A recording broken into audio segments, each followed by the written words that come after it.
پاکستان کی افغان حدود میں دہشت گردوں کی موجودگی کی اطلاع پر جوابی کارروائی۔ ترجمان دفتر خارجہ نے ٹی ٹی پی کو علاقائی امن و سلامتی کے لیے خطرہ قرار دے دیا۔ پاکستان افغانستان کی سلامتی اور خود مختاری کا احترام کرتا ہے، دفتر خارجہ کا اعلامیہ۔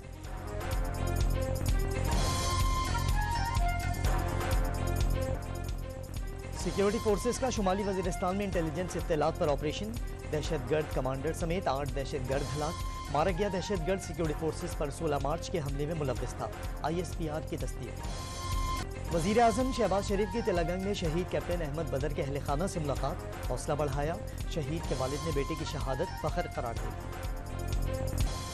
کراچی میں وفاقی وزیر داخلہ محسن نقوی کی وزیر اعلیٰ سندھ سے ملاقات، اہم امور پر تبادلہ خیال۔ پنجاب اسمبلی میں 4480 ارب روپے سے زائد کا بجٹ پیش، وزیر خزانہ مجتبیٰ شجاع الرحمان نے 2 ماہ کے بجٹ کو عوامی بجٹ قرار دے دیا۔ شرح سود 22% پر مستحکم، مانیٹری پالیسی کا اعلان کر دیا گیا۔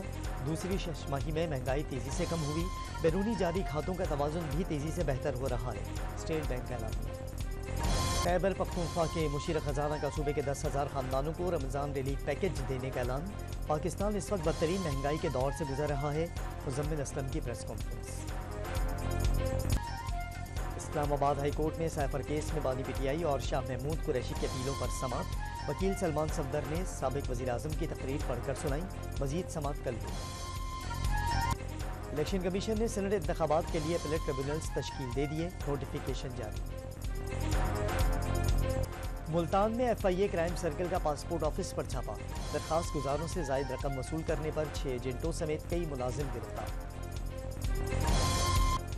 کراچی میں گھر چھوڑ کر جانے والے کمسن بہن بھائی کا ضیاء الدین اسکول میں داخلہ، پیپلز پارٹی کے رہنما ڈاکٹر عاصم حسین نے ایان اور انابیہ کی گریجویشن تک تعلیمی اخراجات کی ذمہ داری اٹھائی تھی۔ لاہور کے جنرل اسپتال سے سرکاری ادویات چوری کرنے والا ٹیکنیشین گرفتار، حسنین سے ڈائلیسس میں استعمال ہونے والی ٹیوب، ٹیکے اور سوئچز سمیت ادویات برآمد، 3 رکنی تحقیقاتی کمیٹی قائم۔ ملتان سلطانز کے کپتان محمد رضوان نے مسلسل چوتھی بار پی ایس ایل کا فائنل کھیلنا اعزاز قرار دے دیا۔ اسلام آباد یونائیٹڈ کے کپتان شاداب خان بھی فائنل میں جیت کے لیے پرامید، ڈاؤن نیوز کے پروگرام ریپلے میں اسپنرز کی کارکردگی کی تعریف۔ اور پی ایس ایل کا فائنل ملتان سلطانز اور اسلام آباد یونائیٹڈ کے درمیان آج کراچی میں کھیلا جائے گا۔